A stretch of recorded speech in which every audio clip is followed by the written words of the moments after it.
every single atom of iron in your blood was forged inside a dying star.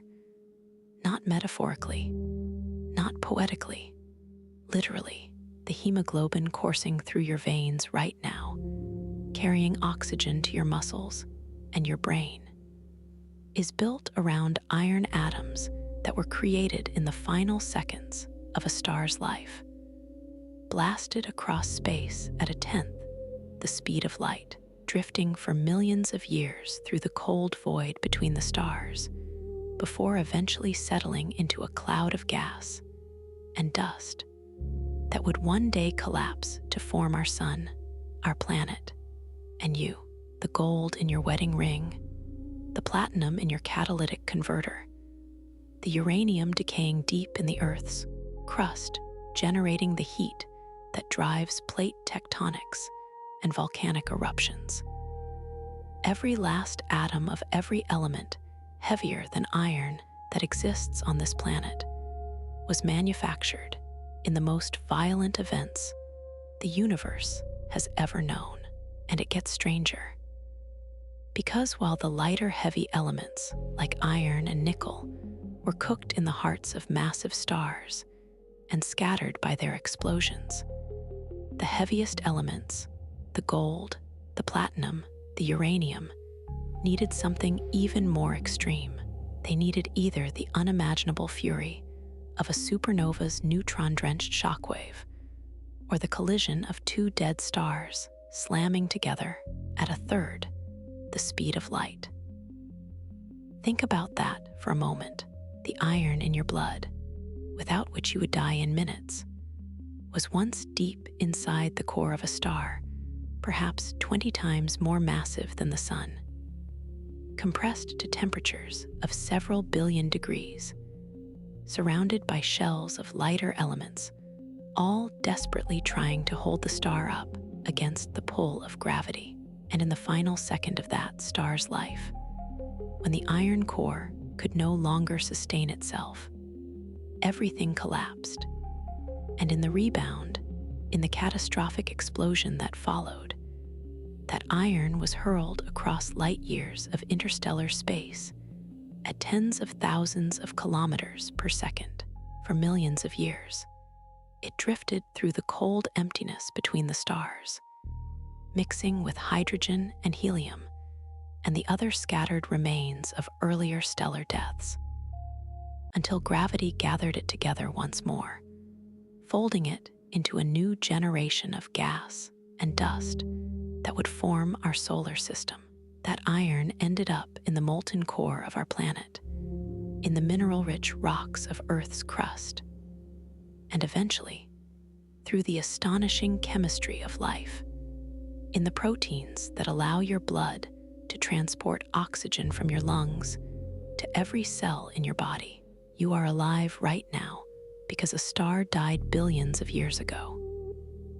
Every beat of your heart is powered by an atom that was forged in a cosmic catastrophe. This is a story about destruction on a scale that defies human comprehension. A single supernova can outshine an entire galaxy of 400 billion stars. For a few weeks, one dying star pumps out more visible light than everything else in its cosmic neighborhood combined.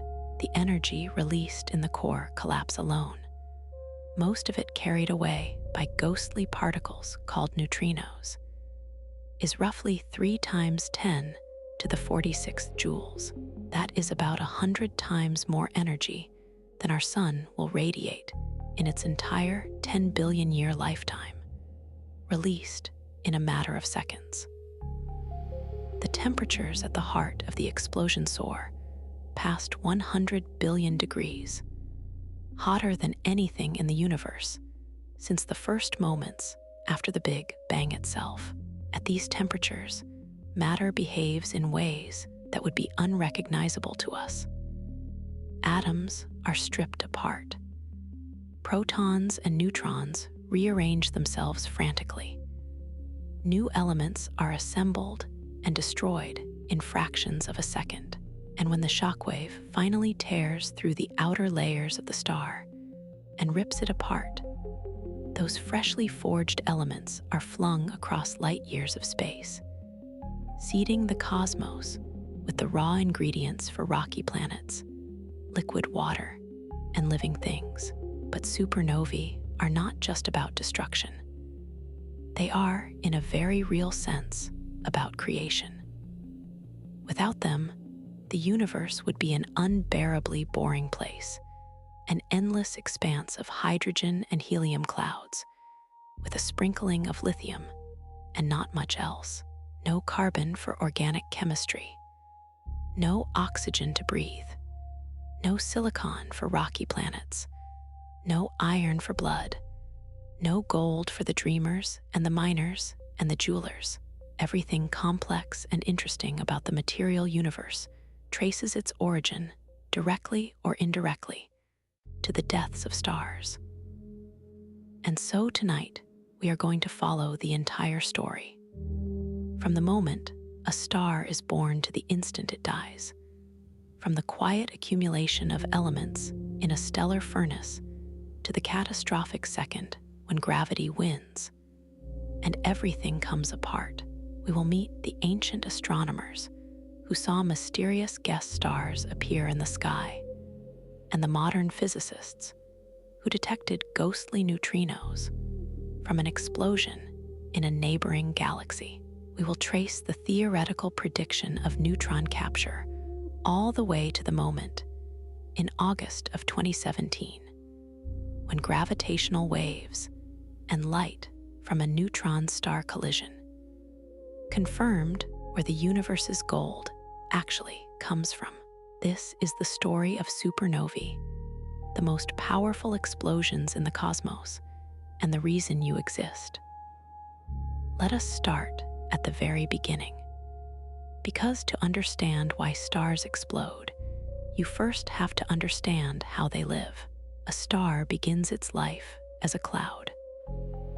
Not the kind of cloud you see drifting across a summer sky, but a vast, cold, diffuse mass of gas and dust, stretching across light years of interstellar space. These clouds are called molecular clouds, or sometimes giant molecular clouds, and they are the nurseries where stars are born.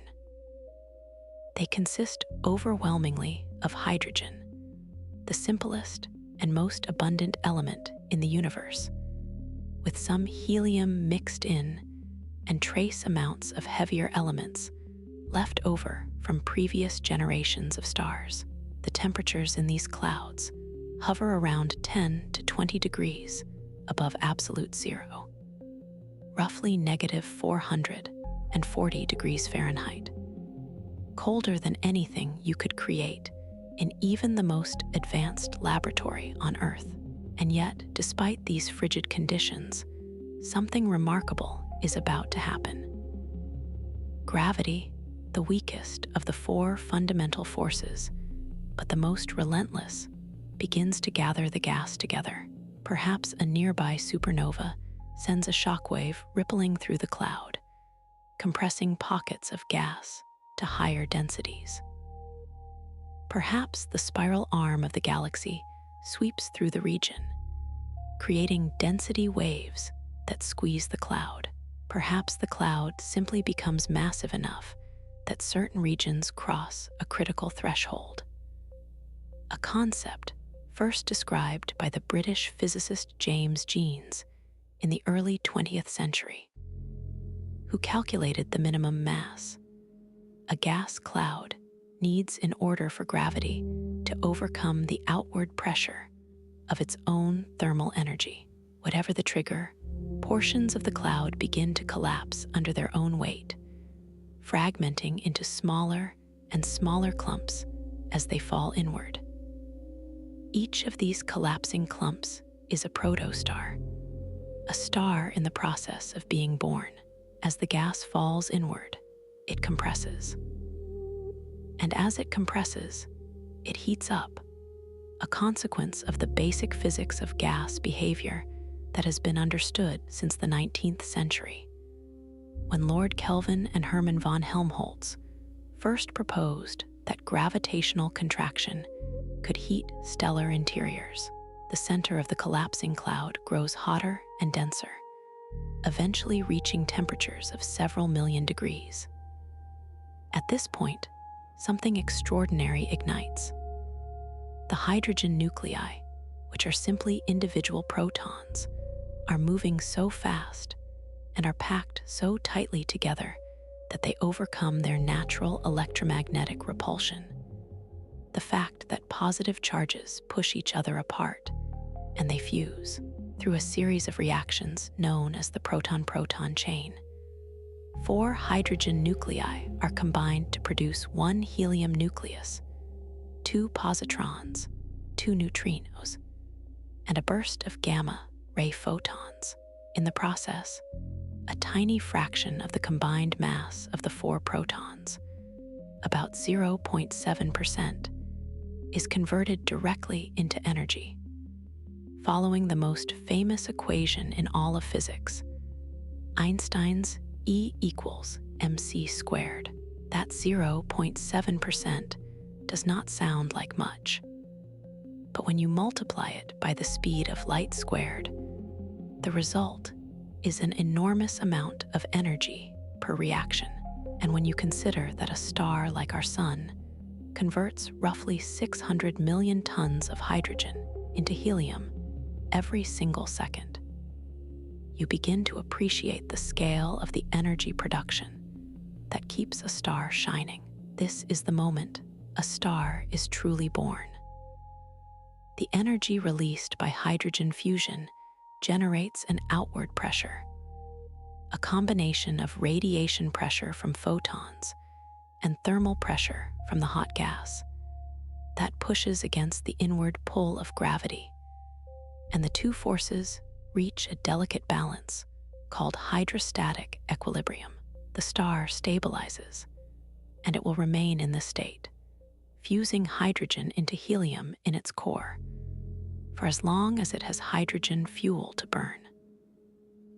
This is the main sequence phase of a star's life, the long, stable middle age during which the vast majority of a star's existence passes in steady luminosity.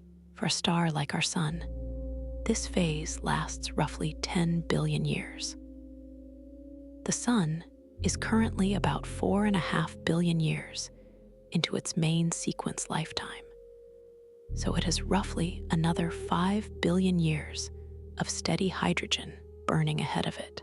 But for the most massive stars, the ones that will eventually die as supernovae, the main sequence phase lasts only a few million years, sometimes even less. The reason is counterintuitive, but simple. Massive stars have far more fuel than smaller stars, but they burn through it at a spectacularly faster rate. Luminosity scales roughly as the cube or even the 4th power of mass. So a star, 20 times the mass of the Sun, shines not 20 times brighter, but perhaps 10,000 to 100,000 times brighter. That enormous luminosity comes at the cost of rapid fuel consumption. A 20 solar mass star burns through its hydrogen in about 10 million years, while a star half the mass of the Sun can chug along for over 100 billion years, far longer than the current age of the universe. And it is what happens during the death of the most massive stars that concerns us, because these stellar giants do not simply fade away. They build a ticking time bomb in their cores, element by element, layer by layer. And when the fuse finally runs out, the result is one of the most spectacular events in the natural world. To appreciate just how different these massive stars are from our own Sun, consider the star that would eventually become the famous supernova, SN 1987A. It was roughly 18 to 20 times the mass of our Sun, but it was shining hundreds of thousands of times more brightly. while our sun will spend roughly 10 billion years on the main sequence, fusing hydrogen into helium at a measured pace. A star like SN 1987, A's progenitor burns through its entire hydrogen supply in perhaps 8 to 10 million years. In cosmic terms, these stars live fast and die young. They are the mayflies of the stellar world, burning with extraordinary brilliance for the merest fraction of the universe's lifespan before meeting their violent end. But during their brief lives, these massive stars accomplish something that no other object in the universe can match. They forge the building blocks of planetary systems and living things, and they do this through a remarkable sequence of nuclear burning stages, each one more extreme and more desperate than the last, each one producing a new layer of elements and pushing the star one step closer to its final catastrophe. The core of a massive star during its later evolutionary stages is a place of staggering extremes. Temperatures measured in hundreds of millions and eventually billions of degrees, pressures so intense that matter is squeezed to densities millions of times greater than anything on Earth. And through it all, nuclear fusion races forward, driven by the star's desperate need to support its own enormous weight against the crush of gravity. It is a race that the star is destined to lose. After the hydrogen in the core is exhausted, fused entirely into helium over the course of millions of years, the core contracts. Without the outward pressure of hydrogen fusion to hold it up, gravity takes over momentarily, and the core shrinks and heats up. Meanwhile, hydrogen fusion continues in a shell surrounding the now inert helium core, and the star's outer layers expand enormously. Cooling as they do so, the star becomes a red supergiant, growing to a diameter that can be hundreds or even 1,000 times that of the sun. If you placed Betelgeuse, the most famous red supergiant in our sky, at the center of our solar system, its surface would extend past the orbit of Mars and possibly approach the orbit of Jupiter. But the real action is happening at the core. The temperature climbs until it reaches roughly 100 million degrees Kelvin, at which point helium nuclei, which are heavier and carry more positive charge, and therefore require far more energy to push together, begin to fuse. This is helium burning, and it produces carbon and oxygen through a remarkable process called the triple alpha process, in which 3 helium nuclei, also known as alpha particles, combine in a carefully timed 2-step reaction. First, 2 helium nuclei fuse to form beryllium-8, an incredibly unstable isotope that exists for only about 10 to the negative 16th seconds, a tenth of a femtosecond, before falling apart. But in the searing conditions of a stellar core, where the density of helium nuclei is extreme, there is a slim chance that a 3rd helium nucleus will collide with the beryllium-8 before it decays, producing carbon-12.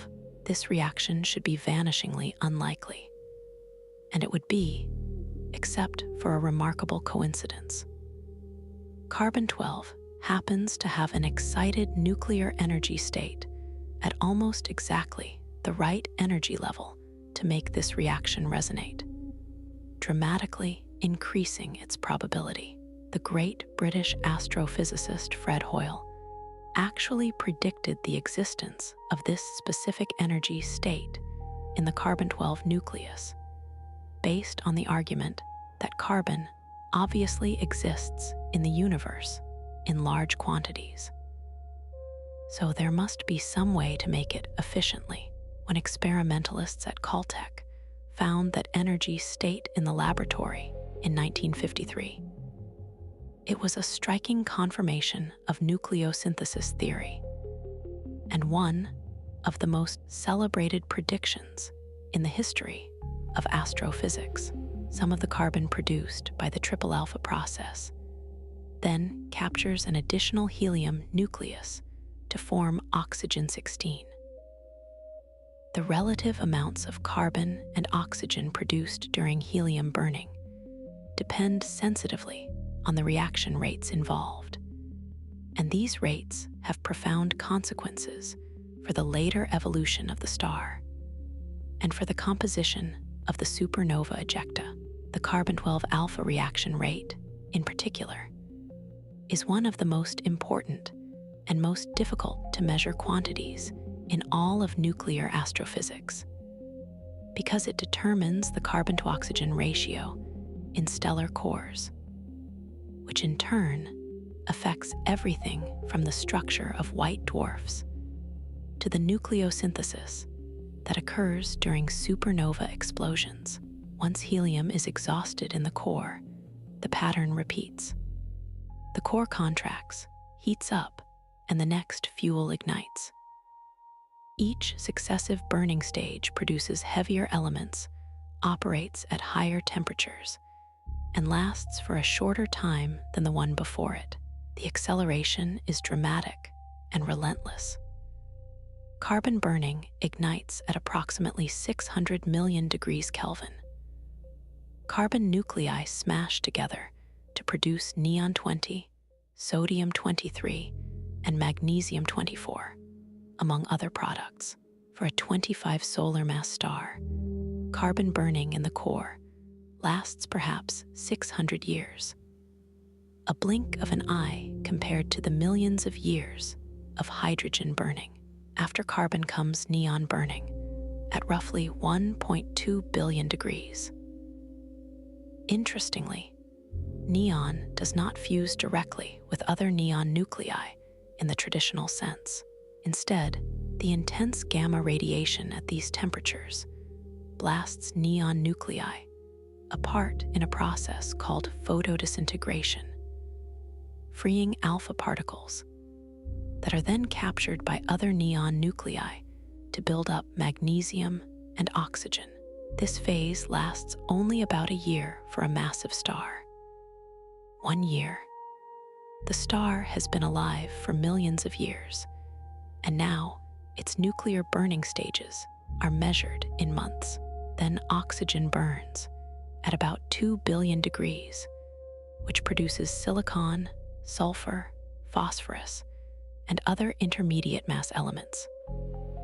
This phase may last only 6 months to a year. And finally, silicon burning, the last act, at a staggering 3 to 4 billion degrees Kelvin. Silicon burning is not a simple fusion of 2 silicon nuclei.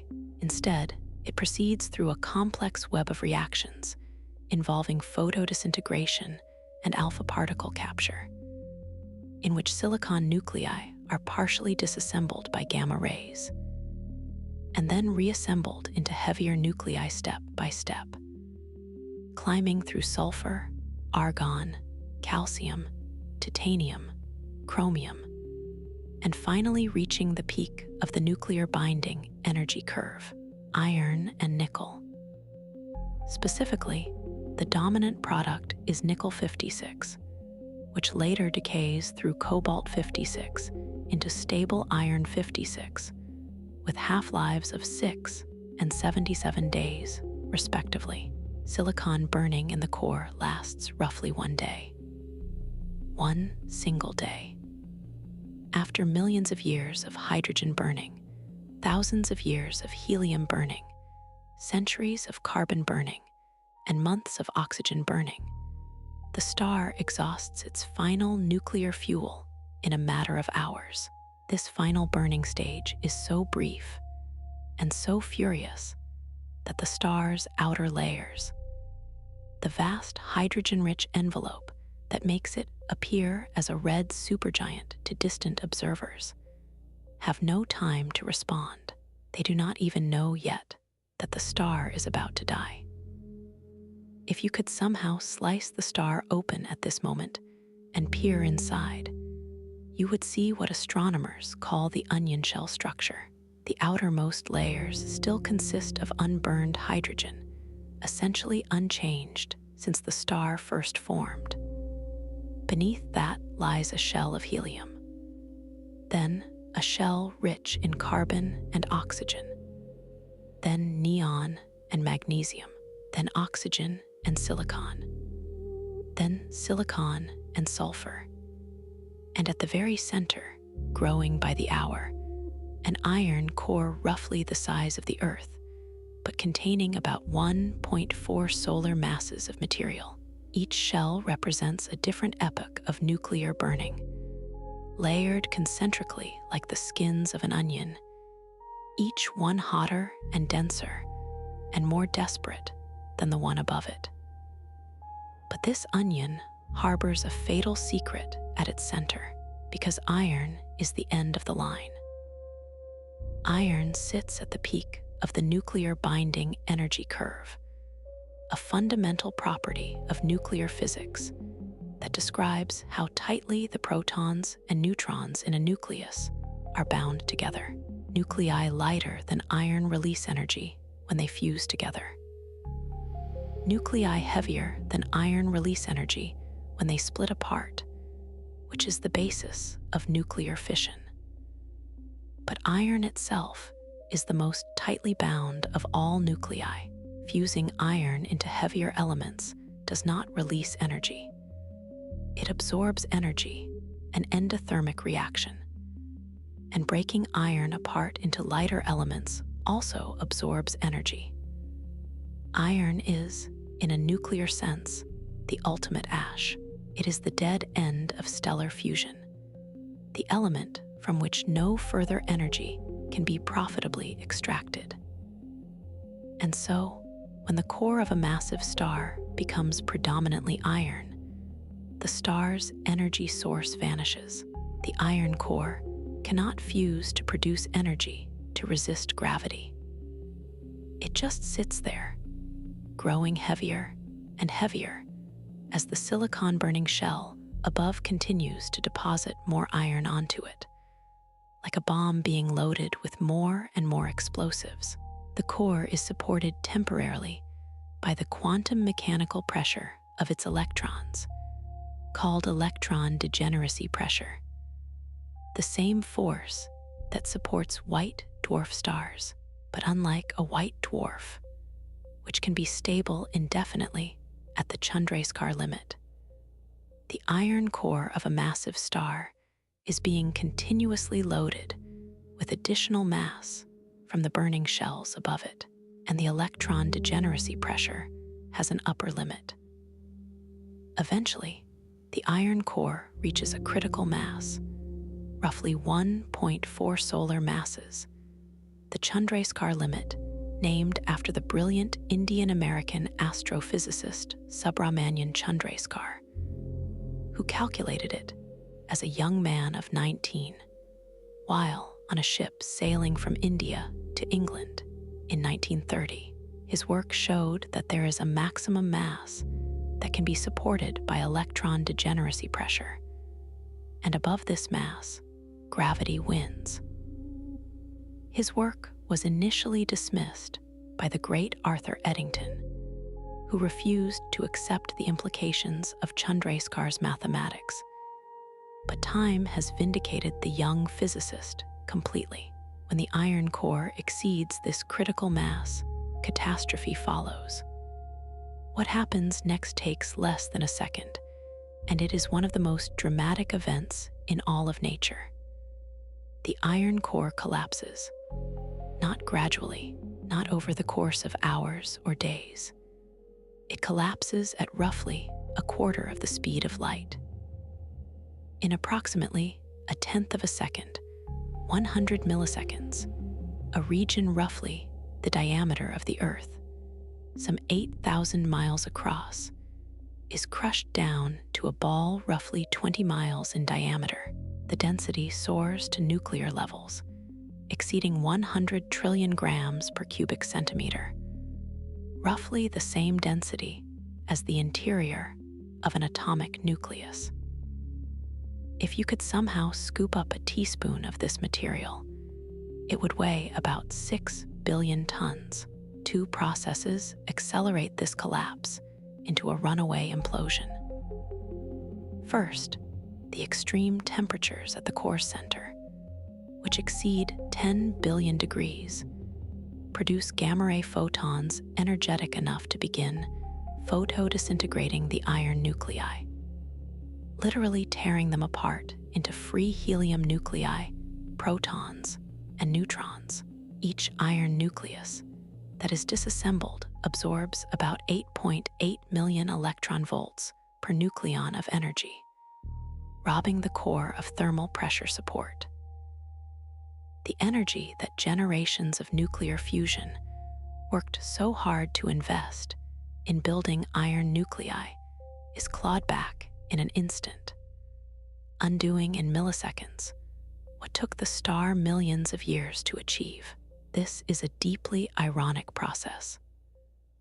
The star spent its entire life building heavier and heavier elements through fusion, investing gravitational energy into constructing an increasingly complex nucleus, from hydrogen to helium, to carbon, to oxygen, to silicon, to iron. And now, in its final moments, that iron is being torn apart, disassembled into its constituent pieces, as if the universe were erasing all evidence of the star's productive years. The energy cost is staggering. Photodisintegrating the iron in a typical stellar core absorbs roughly the same amount of energy that the sun will produce over its entire 10 billion year lifetime. And it happens in a fraction of a second. At the same time, a second process accelerates the collapse. The protons in the collapsing material begin capturing the compressed electrons in a process called neutronization, or electron capture, converting protons into neutrons and releasing enormous numbers of neutrinos. Each electron capture removes one electron from the population of electrons, providing degeneracy pressure. Since this degeneracy pressure was the last remaining source of support against gravity, each captured electron weakens the core's resistance to collapse. The neutrinos produced by this process are generated in such enormous numbers, roughly 10 to the 57 of them in the first few hundred milliseconds, that despite their legendarily feeble interaction with matter, they actually become briefly trapped in the ultradense collapsing core. Unable to diffuse outward faster than the collapse is proceeding, the core becomes, for a brief moment, opaque to neutrinos, something that happens almost nowhere else in the universe. The collapse accelerates. The inner portion of the iron core, about half a solar mass of material, plunges inward as a single coherent unit. The infall velocity is stupendous, exceeding 100,000 kilometers per second, which is a substantial fraction of the speed of light. Material at the edge of the collapsing core falls inward at even greater velocities. The entire process, from the moment the core becomes unstable to the formation of a protoneutron star at the center, takes roughly a quarter of a second. In that quarter of a second, the destiny of the star is sealed forever. This continues until the material reaches nuclear density, at which point the strong nuclear force, the same force that binds protons and neutrons together inside atomic nuclei, suddenly becomes fiercely repulsive at extremely short distances.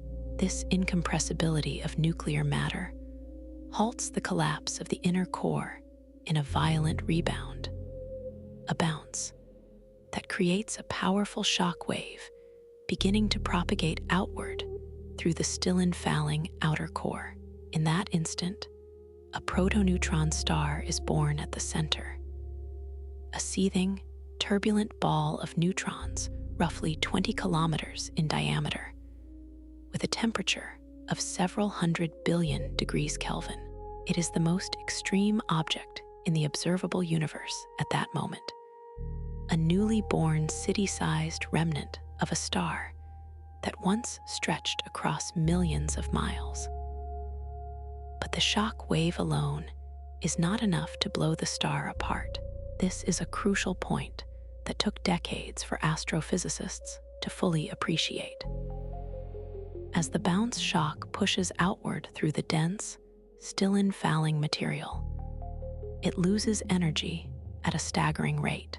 Iron nuclei falling onto the shock from above are photodisintegrated by the shock's extreme temperature, and each nucleus torn apart costs the shock roughly 8.8 million electron volts per nucleon. Additional energy is lost to neutrino emission from the hot, dense material behind the shock.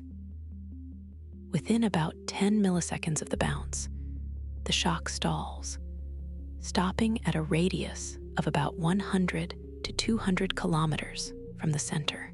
At this point, the supernova is in a state of crisis. The core has collapsed, the protoneutron star has formed, the shock has stalled, and trillions of tons of stellar material are still raining inward. If nothing intervenes, the shock will be pushed inward, the entire star will collapse, and a black hole will form, silently swallowing the star with no explosion and no supernova at all. This is where the neutrinos step in to save the day. The protoneutron star at the center is radiating an almost inconceivable flood of neutrinos, carrying away roughly 3 times 10 to the 46 joules of gravitational binding energy over a span of about 10 seconds. This is roughly 99% of the total energy released in the collapse. A stunning fact. The brilliant flash of light that makes a supernova visible across the universe represents only about 1% of the total energy of the event. The overwhelming majority of the energy escapes as neutrinos, invisible particles that pass through matter almost as easily as light passes through glass. Neutrinos are famously reluctant to interact with matter. Under normal circumstances, a neutrino can pass through a light year of solid lead without being absorbed. But the conditions just behind the stalled shock are not normal. The densities exceed 10 billion grams per cubic centimeter. At these densities, even neutrinos, with their legendarily weak interactions, have a meaningful probability of depositing energy into the material. Computer simulations suggest that roughly 5 to 10% of the neutrino luminosity from the protoneutron star is absorbed by the material in a region called the gain region, just behind the stalled shock. This neutrino heating inflates the material, increases its pressure, and over a timescale of hundreds of milliseconds, revives the stalled shock wave, re-energizing it and driving it outward through the star. This mechanism, called the delayed neutrino heating mechanism, was first proposed by James Wilson and Hans Bethe in the 1980s, and is now the leading theoretical explanation for how most core collapse supernovae actually explode. The details of this process remain one of the most active and challenging areas of computational astrophysics.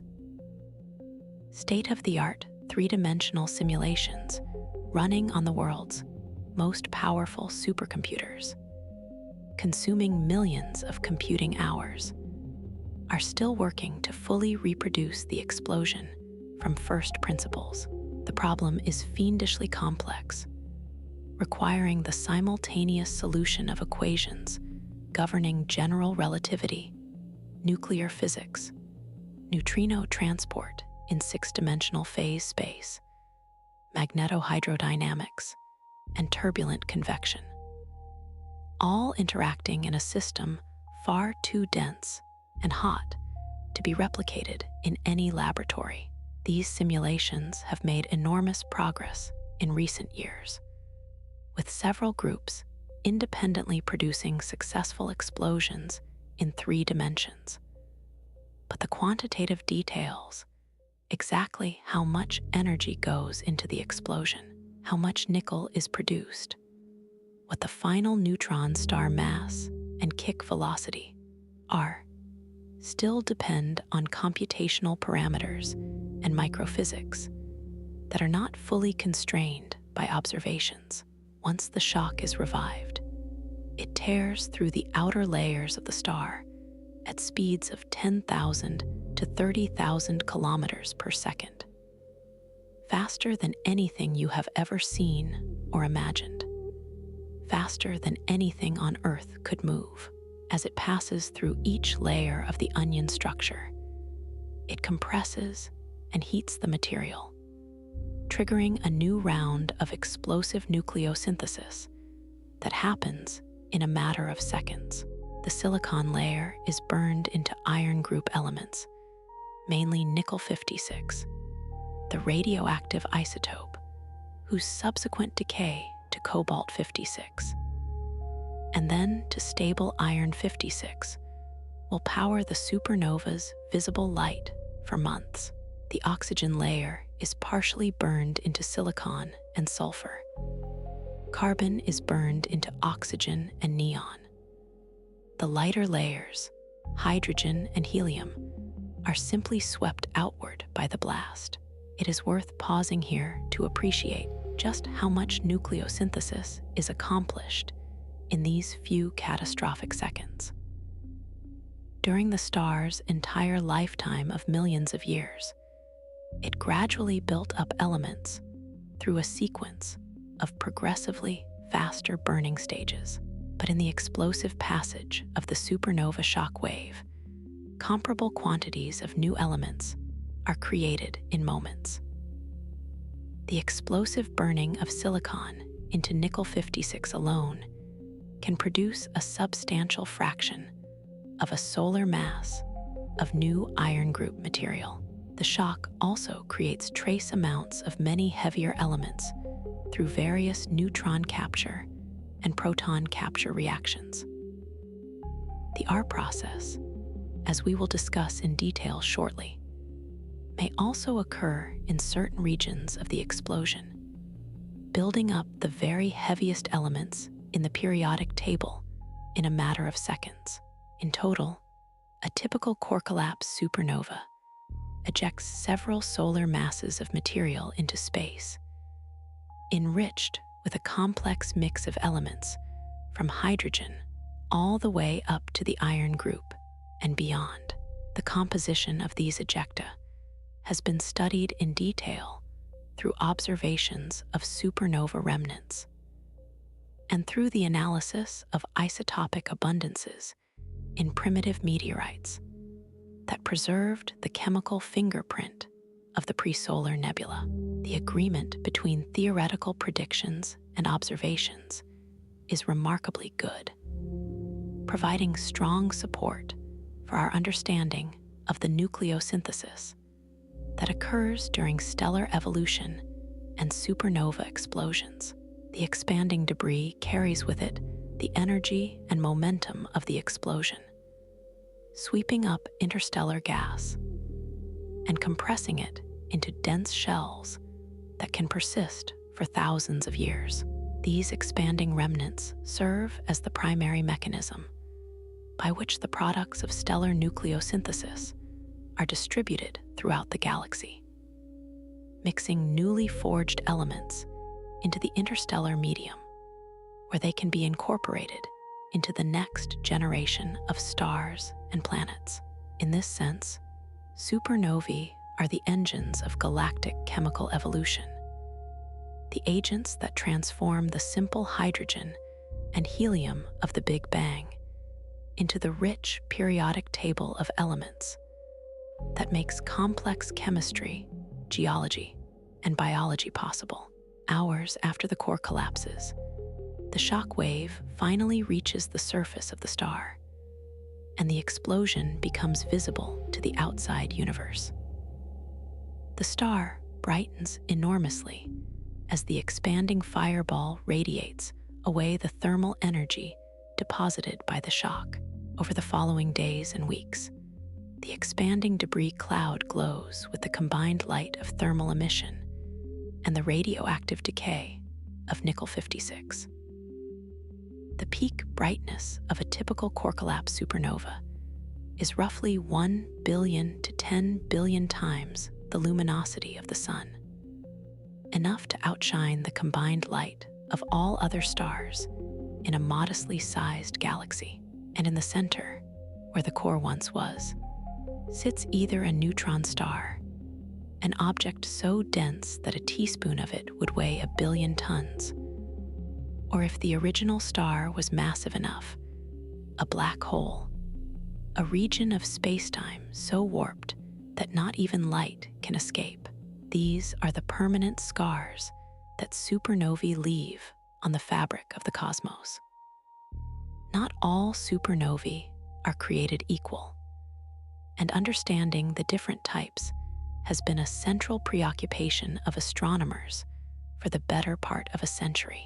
The classification system is, to be quite honest, a historical muddle, an artifact of how supernovae were first categorized based on their observed light spectra and light curves, rather than on their underlying physical mechanisms. But the two fundamental categories are clear enough: thermonuclear supernovae and core collapse supernovae. The thermonuclear variety is known as a Type 1a supernova, and it has nothing to do with massive stars, iron cores, or neutron stars. Instead, it involves a white dwarf, the compact remnant left behind when a star like our Sun exhausts its nuclear fuel and gently expels its outer layers as a planetary nebula. A white dwarf is roughly the size of the Earth, but contains about 0.6 to 1.4 solar masses of material, supported against gravitational collapse by the quantum mechanical pressure of its tightly packed, degenerate electrons.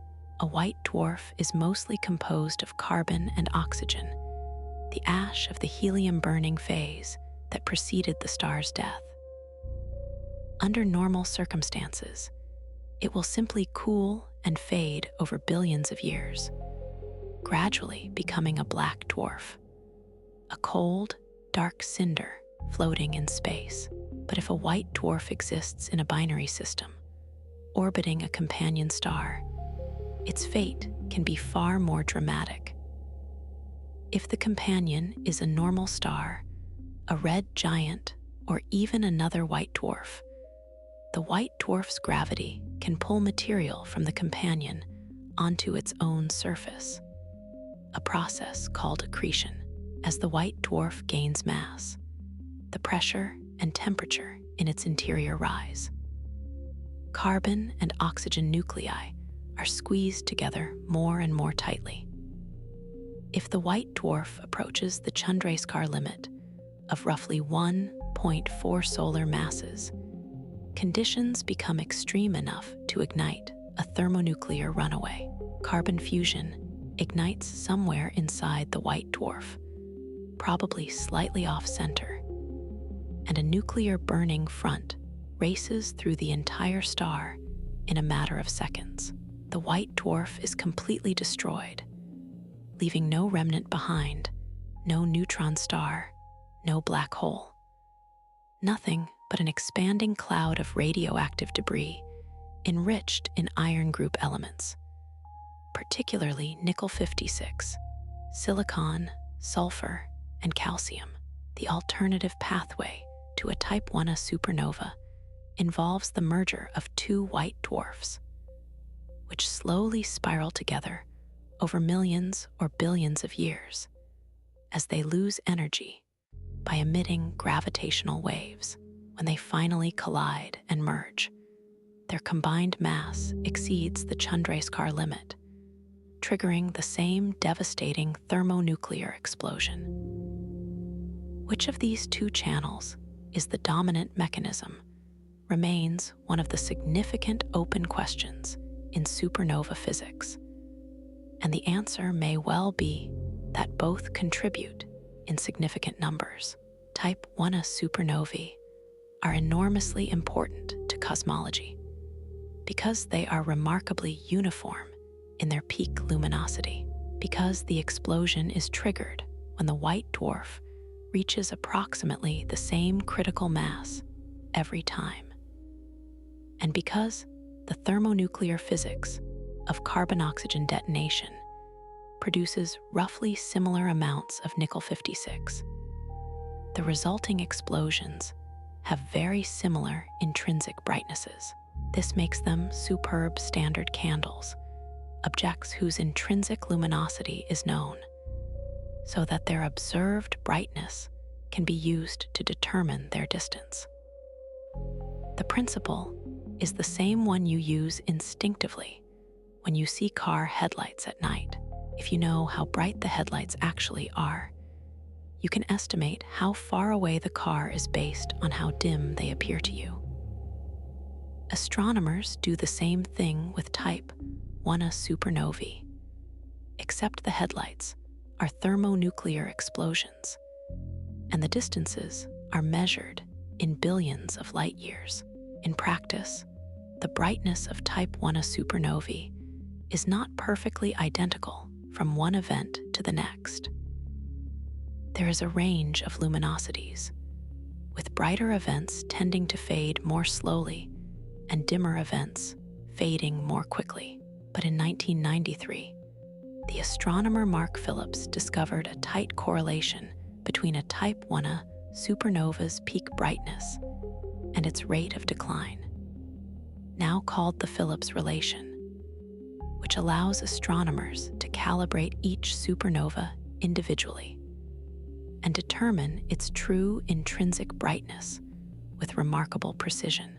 This calibration technique transformed Type Ia supernovae from merely useful distance indicators into extraordinarily precise cosmological measuring tools. It was precisely this property that allowed two independent teams, the Supernova Cosmology Project, led by Saul Perlmutter at Lawrence Berkeley National Laboratory, and the High-Z Supernova Search Team, led by Brian Schmidt and Adam Rees, to make one of the most startling discoveries in the history of science in 1998. Both teams were using distant Type Ia supernovae to measure the expansion rate of the universe at different epochs in cosmic history, expecting to find that the expansion was gradually slowing down due to the gravitational pull of all the matter in the cosmos. Instead, to their astonishment and initial disbelief, both teams found the opposite. The most distant supernovae were dimmer than expected, meaning they were farther away than they should have been, meaning the expansion of the universe was not decelerating, but accelerating. Something was pushing the universe apart, counteracting gravity on the largest scales. This mysterious, repulsive influence, now called dark energy, constitutes roughly 68% of the total energy content of the universe. Its nature remains one of the deepest unsolved problems in all of physics. Is it a cosmological constant, a fixed property of spacetime itself, as Einstein proposed and then retracted? Is it a dynamic field that changes over time? Or does it point to a fundamental flaw in our understanding of gravity on cosmological scales? These are questions that remain unanswered more than a quarter century after the discovery. But the observational evidence for accelerating expansion, rooted in the careful study of Type 1a supernovae, is now overwhelming. Perlmutter, Schmidt, and Rees shared the Nobel Prize in Physics in 2011, and their discovery stands as one of the most consequential results ever obtained from the study of exploding stars. Core collapse supernovae, in contrast, come in a wider variety of flavors, classified by their spectral and photometric properties. Type 2 supernovae show strong hydrogen lines in their spectra, indicating that the exploding star retained its hydrogen-rich envelope at the time of the explosion. These are the most common type of core collapse event, resulting from red supergiant stars with masses between roughly 8 and about 25 solar masses. They are further subdivided. Type 2p supernovae, the most common subtype, show a distinctive plateau in their light curve lasting about 100 days, caused by the recombination of hydrogen in the expanding ejecta as it cools. Type 2l supernovae show a more linear decline in brightness without a clear plateau, suggesting a smaller hydrogen envelope. Type 1b supernovae show no hydrogen in their spectra, but do show helium. These come from massive stars that have been stripped of their hydrogen-rich outer layers before the explosion, either through powerful stellar winds, which can be immense for stars above about 25 solar masses, or through mass transfer to a companion star in a binary system. The progenitors are often Wolf-Rayet stars, extremely hot and luminous objects that are steadily losing mass through fierce radiation-driven winds that can carry away solar masses of material over the course of their lives. Type 1c supernovae show neither hydrogen nor helium, indicating that the star has been stripped even further, losing not just its hydrogen envelope, but most of its helium layer as well. These are sometimes called stripped envelope supernovae.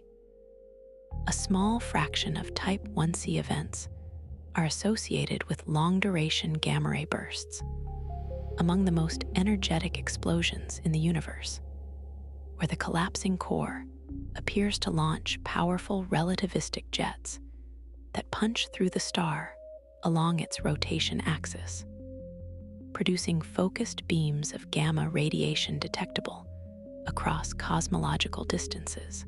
And then there are the exotic varieties. Parent stability supernovae are predicted to occur in extraordinarily massive stars, those with initial masses exceeding roughly 130 solar masses and relatively low metal content. In these stellar behemoths, temperatures in the core become so extreme, exceeding about 1 billion degrees, that the energetic gamma radiation begins converting into pairs of electrons and positrons, matter and antimatter. This pair production removes energy from the radiation field, reducing the radiation pressure that supports the core against gravity. The resulting contraction triggers runaway thermonuclear burning of oxygen and silicon, producing an explosion so powerful that it completely obliterates the star, leaving behind no remnant whatsoever, not even a black hole. The entire star is converted into an expanding cloud of supernova debris, potentially containing tens of solar masses of nickel-56, whose radioactive decay would produce an event far brighter and far longer lasting than any ordinary supernova. true parent-stability supernovae have not been definitively confirmed observationally, but several candidates have been proposed, including the extraordinarily luminous SN 2006 JI and SN 2016 APS. Pulsational parent-stability supernovae occupy a slightly lower mass range, roughly between 80 and 130 solar masses. These stars undergo episodes of pair instability that cause violent pulsations, ejecting massive shells of material into space at intervals of years, decades, or even centuries. The star survives each pulse, but each one strips away more of its outer layers. When the star finally undergoes core collapse, the resulting supernova ejecta can slam into these previously ejected shells at tremendous velocities, converting kinetic energy into brilliant radiation and producing extremely luminous and long-lasting transient events. Some researchers have speculated that the famous eruptions of Eta Carini in the 1840s may have been pulsational parent-stability events, though this remains a minority view.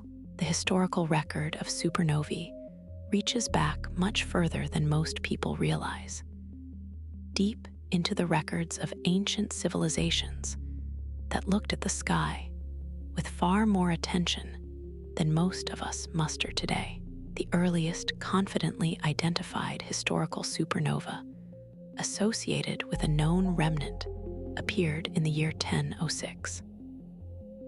Astronomers across multiple civilizations independently recorded a brilliant new star appearing in the constellation we now call Lupus in the southern sky. The most detailed surviving account comes from the Egyptian scholar Ali ibn Ridwan, who described the new star as having 2.5 to 3 times the apparent diameter of Venus and producing a brightness that illuminated the horizon with a glow comparable to the moon at quarter phase. Chinese records from the Song Dynasty court confirm the sighting and note that the star remained visible for several years. European monastery chronicles also contain possible references, though these are less detailed and more debated among historians of astronomy. Modern estimates suggest that SN 1006 was a Type 1a supernova located about 7,200 light-years from Earth, produced by the thermonuclear detonation of a white dwarf star. At its peak, it may have reached an apparent magnitude of roughly -7.5, making it the brightest stellar event in recorded human history, roughly 16 times brighter than Venus at its most brilliant and easily bright enough to cast visible shadows on the ground at night. Imagine stepping outside one evening and seeing a star so bright that it produced shadows as you walked.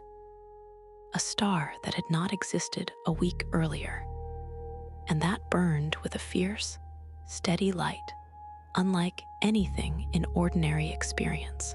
That is what observers around the world witnessed in the spring and summer of 1006. The remnant of SN 1006 is still detectable today as a large, roughly circular shell of hot gas nearly 65 light-years in diameter, emitting radio waves and X-rays as it continues to expand into the surrounding interstellar medium at thousands of kilometers per second. Observations by the Chandra X-ray Observatory revealed that the remnant provides strong evidence that supernova remnants are efficient cosmic ray accelerators, with X-ray emission from the shell's edges showing the unmistakable signature of synchrotron radiation from electrons accelerated to extraordinary energies. But the most famous historical supernova is almost certainly the one recorded on the 4th of July, 1054, when Chinese astronomers at the Bureau of Astronomy in the Song Dynasty court reported the sudden appearance of a guest star near the star we now call Zeta Tauri in the constellation Taurus. The Chinese records note that the new star was visible in broad daylight for 23 days and remained visible to the unaided eye at night for nearly 2 years before gradually fading from view. Japanese astronomical records from the same period corroborate the sighting, and references have been found in a 13th century copy of a work by the medieval Islamic scholar Ibn Battuta, who was active in Baghdad at the time. There is even suggestive evidence that the event was recorded by the ancestral Puebloan people of what is now Chaco Canyon in New Mexico, in the form of a pictograph depicting a bright star near a crescent moon, a configuration that would have been visible in the sky on the morning of July 5th, 1054. Today, at the exact position where those ancient astronomers observed the guest star, we find the Crab Nebula, one of the most intensely studied objects in all of astronomy and one of the most hauntingly beautiful. The Crab Nebula is a roughly 6 light-year wide cloud of expanding gas, the shredded remains of the star that exploded nearly 1,000 years ago. In optical light, it displays a complex web of orange filaments composed mostly of hydrogen, sulfur, and oxygen. The tattered remnants of the star's outer layers pervading these filaments is an eerie blue glow produced by synchrotron radiation, the light emitted by electrons spiraling at nearly the speed of light through the nebula's magnetic field. And at the very heart of the Crab Nebula, generating the energy that powers the entire system, sits the Crab Pulsar, a rapidly spinning neutron star rotating 30 times per second, sending beams of radiation sweeping across the cosmos with each revolution. The Crab Pulsar was discovered in 1968 and was the first pulsar to be definitively linked to a supernova remnant. Its discovery was a critical piece of evidence confirming the theoretical prediction, first made by Fritz Zwicky and Walter Baade in 1934, that neutron stars should be formed as the remnants of supernova explosions. Remarkably, the Crab Pulsar is still pumping energy into the surrounding nebula nearly 1,000 years after the explosion. And it is this continuous injection of energy from the pulsar that keeps the Crab Nebula glowing so brightly in X-rays and other wavelengths. 5 centuries after the guest star of 1054, another supernova lit up the European sky, and this one would play a pivotal role in changing the course of scientific history. On November 11th, 1572, the Danish astronomer Tycho Brahe, the last great astronomer to work without a telescope, noticed a brilliant new star in the constellation Cassiopeia. At its peak brightness, the star rivaled or even exceeded Venus, was easily visible during the day, and it remained visible to the unaided eye for approximately 16 months before gradually fading away. Brahe's meticulous observations were revolutionary in their implications.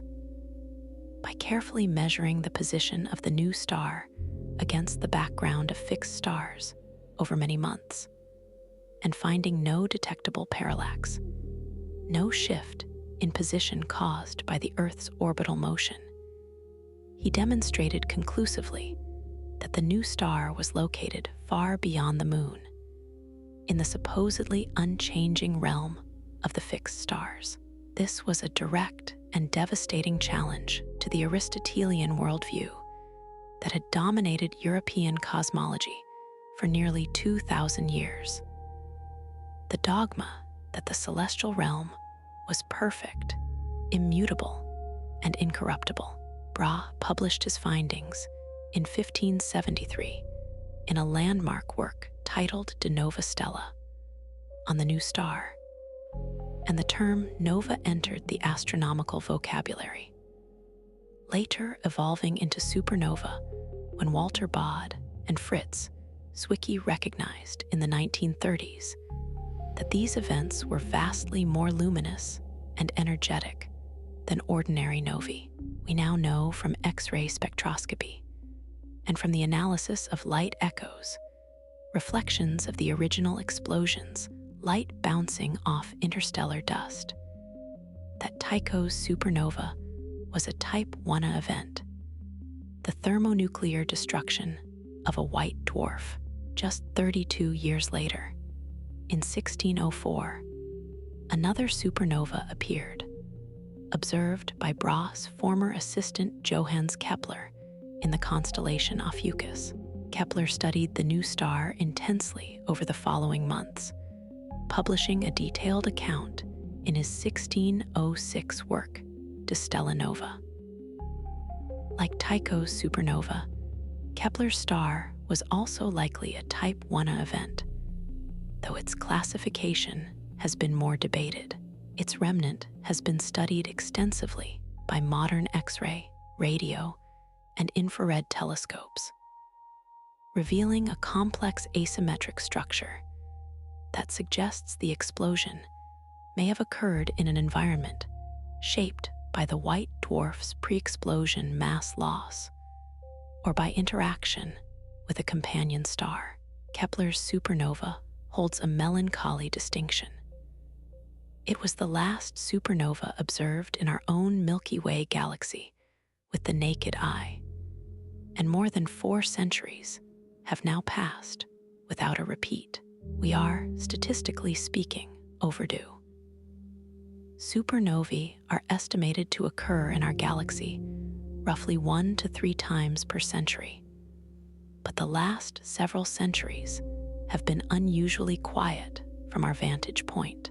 This is partly a matter of bad luck, and partly a consequence of the fact that the Milky Way's disk is laced with thick lanes of interstellar dust that obscure our view of much of the galaxy, particularly toward the galactic center, where the density of massive stars is highest. It is entirely possible, even probable, that supernovae have occurred in the Milky Way during the last 4 centuries, but were hidden from naked eye observers by intervening dust. Indeed, the youngest known supernova remnant in the Milky Way, designated G1.9 plus 0.3, was only discovered in 2008 through radio and X-ray observations, and appears to have been produced by a supernova around 1868 or 1869 that was completely invisible at optical wavelengths due to heavy dust obscuration near the galactic center. The absence of a visible Milky Way supernova since 1604 is a source of both frustration and anticipation for astronomers. Modern neutrino detectors, gravitational wave observatories, and all-sky survey telescopes are far more capable than the instruments available even a few decades ago. And the detection of the next galactic supernova, whenever it comes, would provide an unprecedented wealth of scientific data. The neutrino signal alone, if detected by current generation instruments like Super Kamiokande, IceCube, and the Jiangmen Underground Neutrino Observatory, would yield thousands or even tens of thousands of detected events, compared to the mere 25 from SN 1987A, enabling detailed studies of the core collapse dynamics that are currently accessible only through computer simulations. And then, on the morning of February 23rd, 1987, everything changed. The story of SN 1987A is one of the great triumphs in the history of observational astrophysics. It begins in the Large Magellanic Cloud, a small, irregular satellite galaxy of the Milky Way, visible as a faint smudge of light to observers in the southern hemisphere. Located approximately 168,000 light-years from Earth, the Large Magellanic Cloud is close enough to resolve individual stars, making it a prime hunting ground for supernovae. On that February morning in Chile, Ian Shelton, a Canadian astronomer working at the Las Campanas Observatory, was developing a photographic plate of the Large Magellanic Cloud when he noticed a bright point of light that had not been there before. He stepped outside, looked up at the sky with his own eyes, and there it was, a new star, visible without any optical aid, blazing in the Large Magellanic Cloud at roughly 4th magnitude. Within hours of Shelton's announcement, Oscar Duhalde at the same observatory and Albert Jones in New Zealand had independently confirmed the sighting. It was designated SN 1987A, the first supernova discovered that year, and it was the closest supernova to be observed since Kepler's in 1604. But the visible light was not the first messenger to reach Earth. Approximately 2 to 3 hours before the supernova became visible, a burst of neutrinos had swept through our planet, traveling at essentially the speed of light from the collapsing core of the star. These neutrinos were detected by 3 separate underground experiments that had been built primarily for other purposes. The Kamiokande 2 detector in Japan, a 3,000-ton water Cherenkov detector located deep underground in the Kamioka mine, recorded 11 or 12 antineutrino events. The Irvine, Michigan Brookhaven detector in Ohio, a similar but larger instrument located in a salt mine beneath the shores of Lake Erie, captured 8 events. And the Baksan detector in the Soviet Caucasus, a liquid scintillator detector, recorded 5 events. All told, roughly 25 neutrinos from the supernova were caught, arriving within a burst lasting approximately 13 seconds. That might sound like a pitifully small number, and in absolute terms it is, but consider the context.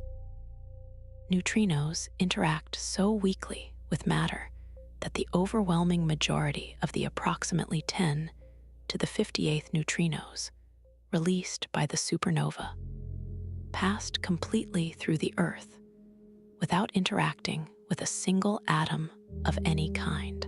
To detect even 25 required an unimaginable flux. Roughly 10 billion neutrinos from the supernova passed through every square centimeter of the Earth's surface during the burst. That is 10 billion neutrinos through every square centimeter of your body, through every square centimeter of every building, every mountain, every ocean on the planet. And of those 10 billion per square centimeter, only 25, across all 3 detectors combined, designed to interact. Those 25 neutrinos were enough.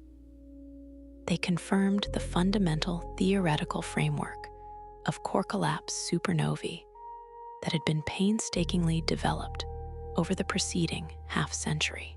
The total energy carried by the neutrinos was consistent with the gravitational binding energy released by the collapse of a stellar core to a neutron star.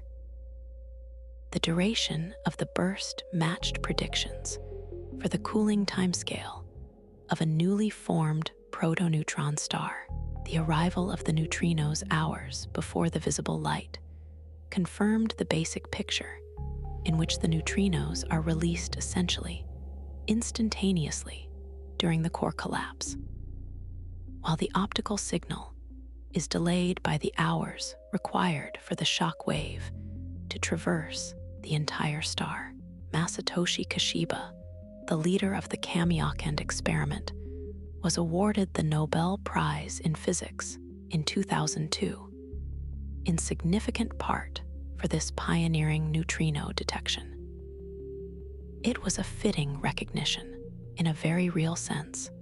Those 25 neutrinos opened a new window on the universe, proving that supernovae could be observed not just with light, but with the ghostliest of particles, launching the field of neutrino astronomy and providing constraints on neutrino properties, such as mass and speed, that continue to be refined to this day. The progenitor star was subsequently identified as Sanjalik negative 69°202, a blue supergiant. This was itself a significant surprise. Astronomers had expected core collapse supernovae to originate from red supergiants, stars in the final bloated phase of their evolution, with expanded, cool envelopes. The blue color of the progenitor indicated that it was relatively compact and hot, with a surface temperature of about 15,000 to 20,000 degrees. The explanation, which is still being refined, likely involves the star's lower metallicity compared to stars in our own galaxy, and possibly interactions with a companion star that altered its evolutionary path. In the nearly 4 decades since the explosion, the remnant of SN 1987A has been continuously monitored by virtually every major observatory on Earth and in space. The Hubble Space Telescope has tracked 3 luminous rings of gas surrounding the explosion, material that was ejected by the progenitor star thousands of years before the supernova, and which is now being lit up and gradually destroyed as the supernova's blast wave crashes into it. The expanding shock has produced brilliant hot spots where denser knots of gas are being heated to X-ray emitting temperatures. And after decades of searching for a compact remnant at the center, evidence from the James Webb Space Telescope, announced in 2024, strongly suggests that a neutron star resides at the heart of the debris, hidden from direct view by the dense cloud of ejecta, but detectable through its effect on the surrounding material.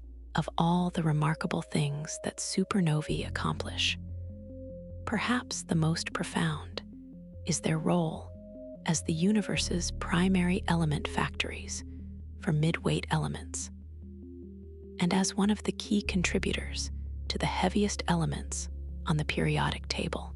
Without supernovae and their even more exotic cousins, neutron star mergers, the periodic table would be a thin, bare thing, and the material complexity that makes planets and life possible would simply not exist. The key to creating elements heavier than iron lies in a process called neutron capture. The concept is elegant. A free neutron, electrically neutral and therefore unaffected by the electromagnetic repulsion that makes fusion of heavy nuclei so difficult, is absorbed by an existing atomic nucleus, making it a heavier isotope of the same element. If this new isotope is radioactively unstable, it can undergo beta decay, in which a neutron inside the nucleus converts into a proton, emitting an electron and an antineutrino. This raises the atomic number by 1, transforming the nucleus into the next element up on the periodic table. By alternating neutron captures and beta decays, nature can climb the periodic table element by element, building progressively heavier nuclei. But the rate at which neutrons are captured relative to the rate of beta decay matters enormously, giving rise to two fundamentally distinct nucleosynthesis pathways. The S process, where S stands for slow, occurs in the interiors of evolved stars, particularly asymptotic giant branch stars, which are intermediate mass stars in a late phase of their lives. In these environments, free neutrons are produced at a modest rate, typically by reactions like carbon-13 absorbing an alpha particle and releasing a neutron. And the neutron captures happen slowly enough, on timescales of months to centuries, that unstable isotopes have time to undergo beta decay before they capture another neutron. The S process builds up elements along the valley of nuclear stability, following a zigzag path up the chart of nuclides, and it is responsible for producing roughly half of the isotopes heavier than iron, including significant contributions to elements like barium, lanthanum, lead, and many others. The R process, where R stands for rapid, is an entirely different animal. It occurs in environments where the free neutron density is so incredibly high, perhaps 10 to the 24th neutrons per cubic centimeter or more, and the temperatures so extreme, billions of degrees, that atomic nuclei capture neutrons at a rate of up to 100 captures per second, far faster than beta decay can keep up.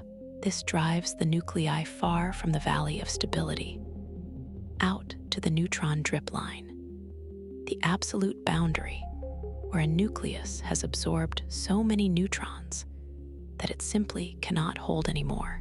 When the neutron bombardment finally subsides, these extremely neutron-rich nuclei undergo a cascade of rapid beta decays, converting excess neutrons into protons and sliding back toward the valley of stability. The resulting abundance pattern has characteristic peaks at specific mass numbers, around 82, 130, and 196, corresponding to the closed neutron shell numbers of nuclear physics. These peaks are a fingerprint of the R process, and they match beautifully with the observed abundances of heavy elements in the solar system. The R process is responsible for producing roughly half of all elements heavier than iron, and it is the primary or sole source of many of the most precious and useful heavy elements: the gold in jewelry, the platinum in catalytic converters and chemotherapy drugs, the uranium and thorium, whose radioactive decay provides heat inside the Earth and fuel for nuclear reactors, the europium that astronomers use as a chemical tracer to study stellar populations. All of these come predominantly or exclusively from the R process. For decades, the primary candidate site for the R process was the neutrino-driven wind blown off the surface of a newly formed neutron star in the seconds and minutes after a core collapse supernova. The reasoning was sound. This environment has abundant free neutrons, extreme temperatures, and rapid expansion rates that could, in principle, produce the conditions needed for rapid neutron capture. The theoretical framework for understanding heavy element production was laid out in one of the most important and most cited papers in the history of astrophysics, published in 1957 by four remarkable scientists: Margaret Burbidge, Geoffrey Burbidge, William Fowler, and Fred Hoyle. Their paper titled Synthesis of the Elements in Stars, and universally known by the shorthand B²FH, was a tour de force that laid out a comprehensive picture of how nuclear processes inside stars could account for the observed abundances of all the naturally occurring elements. It identified the S process and the R process as the two primary mechanisms for building elements heavier than iron. And it placed supernovae firmly at the center of the story as the most likely sites for the R process. The B²FH paper built on earlier foundational work by Fred Hoyle, who in 1946 first proposed that the elements could be synthesized inside stars, and in 1954 described how successive nuclear burning stages in massive stars could build elements up to the iron group. Around the same time, the Canadian physicist Alastair Cameron independently developed a similar framework for nuclear astrophysics, and his contributions, though less widely cited, were equally important in establishing the field. Together, these works transformed nucleosynthesis from a speculative idea into a quantitative science, connecting the observed abundances of elements in the solar system and in stars to specific nuclear processes occurring at specific temperatures and densities inside particular types of stars. The B²FH paper identified supernovae as the most plausible R process site based on the extreme conditions expected during and immediately after a core collapse explosion. And this view held sway for half a century. But as computer models grew more sophisticated, running on ever more powerful machines and incorporating increasingly detailed nuclear physics, problems began to emerge. Simulations consistently showed that the neutrino-driven winds from proto-neutron stars tended to produce conditions that were too proton-rich, not neutron-rich enough, to synthesize the heaviest R process elements. The lighter R process elements, things like strontium, yttrium, and zirconium, could plausibly be made in these environments. But the heaviest peaks, gold, platinum, the actinides, seemed to require something more extreme. Some theorists proposed exotic variants of core collapse supernovae, magnetorotational supernovae with rapidly spinning, highly magnetized cores, or collapsar events where the core collapses directly to a black hole while launching accretion disk-driven outflows. But observational confirmation remained elusive. And then came August 17th, 2017. On that date, the LIGO and Virgo gravitational wave detectors picked up a distinctive signal from 140 million light-years away.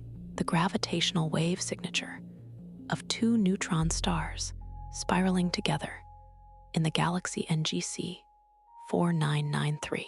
The signal, designated GW 170817, lasted about 100 seconds, during which the two neutron stars completed thousands of orbits around each other, emitting gravitational waves of steadily increasing frequency and amplitude, a characteristic pattern called a chirp, until they finally merged.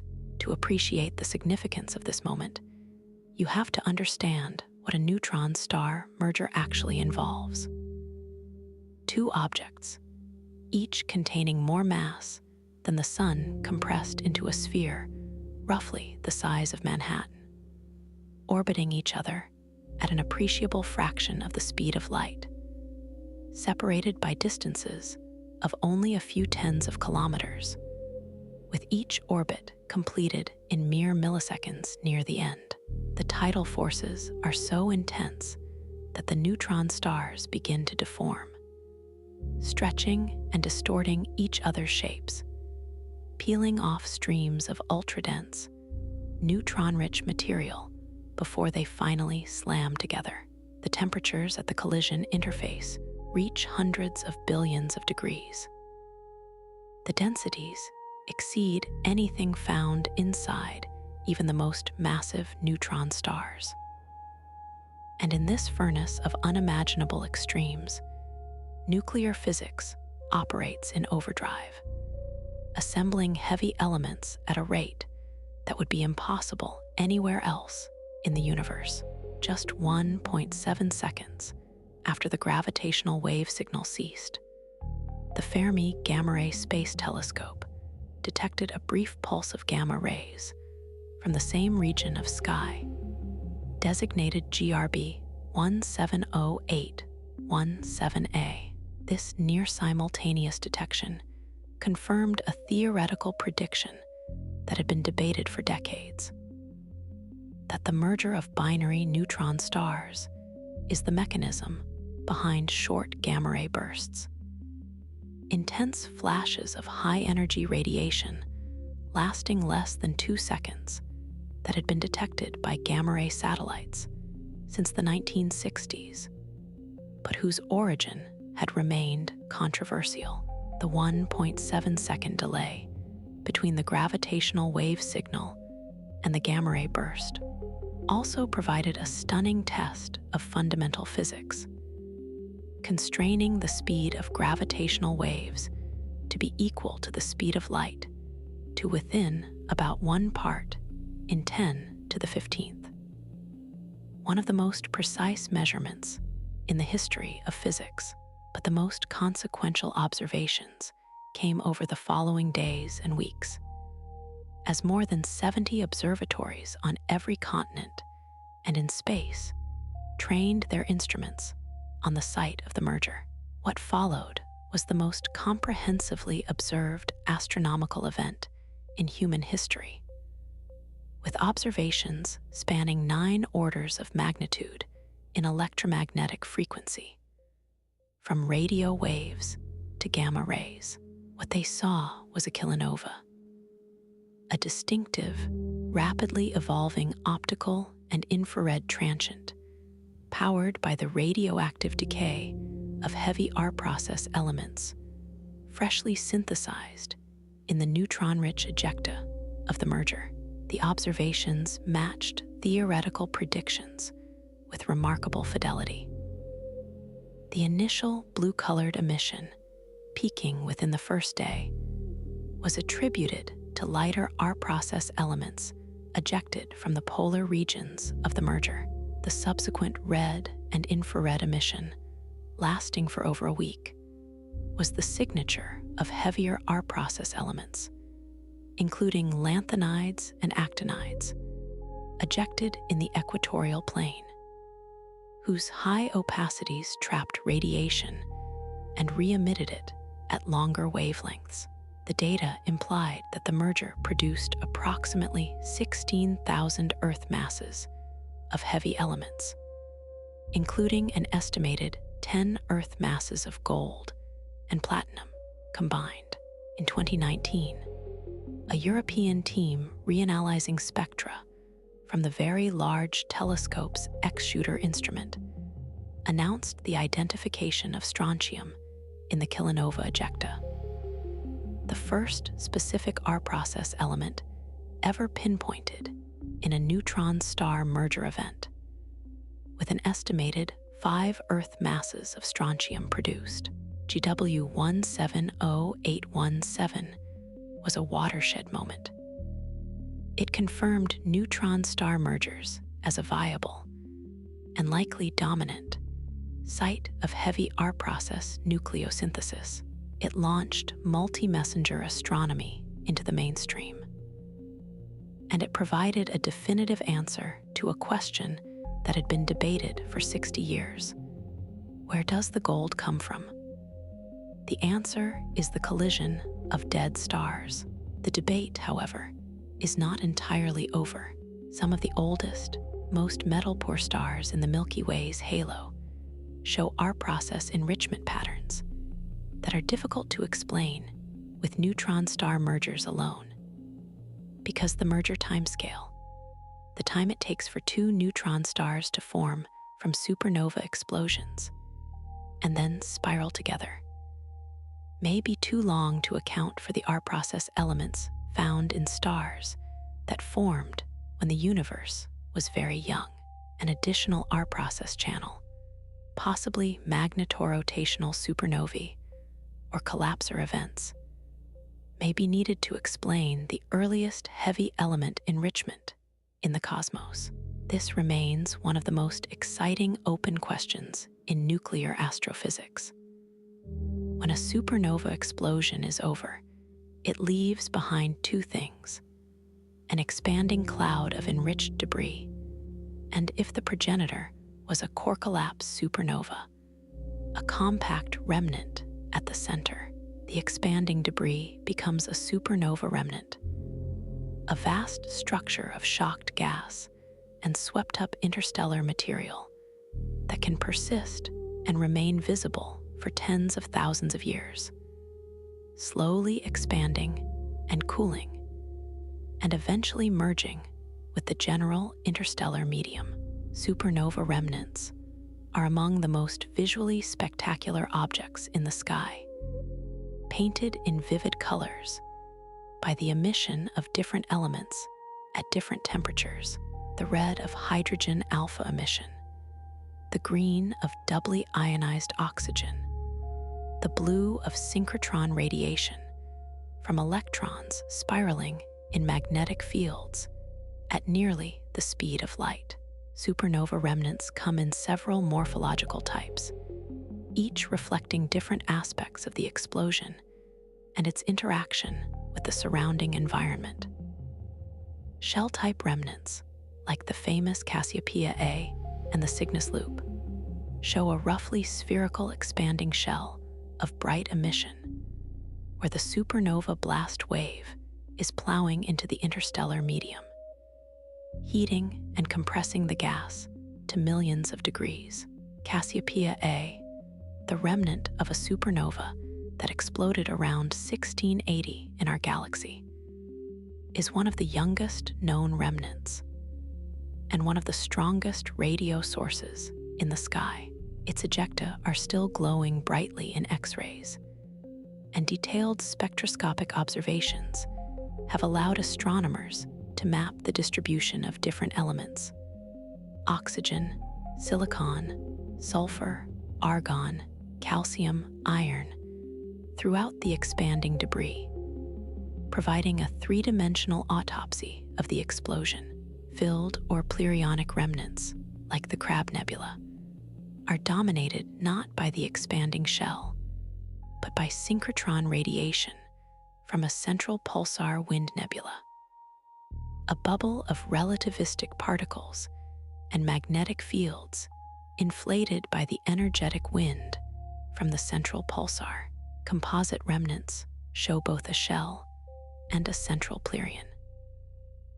Mixed morphology remnants display thermal X-ray emission in their interiors, surrounded by a radio-emitting shell, a combination that has puzzled theorists for decades and may involve thermal conduction or cloud evaporation processes.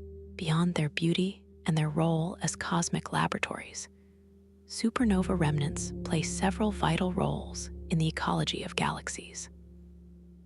They are the primary mechanism by which newly synthesized heavy elements are distributed throughout the interstellar medium, mixing supernova ejecta with pre-existing gas and dust to create the enriched material from which the next generation of stars and planets will form. Their expanding shockwaves compress nearby molecular clouds, potentially triggering new episodes of star formation, a process sometimes called sequential star formation, and they are believed to be the dominant source of galactic cosmic rays. Subatomic particles accelerated to enormous energies by the supernova shock wave through a mechanism called diffusive shock acceleration, or first-order Fermi acceleration. Cosmic rays are important far beyond astrophysics. They ionize molecular clouds, affecting their chemistry and their ability to form stars. They contribute to the radiation environment in interstellar space and on planetary surfaces.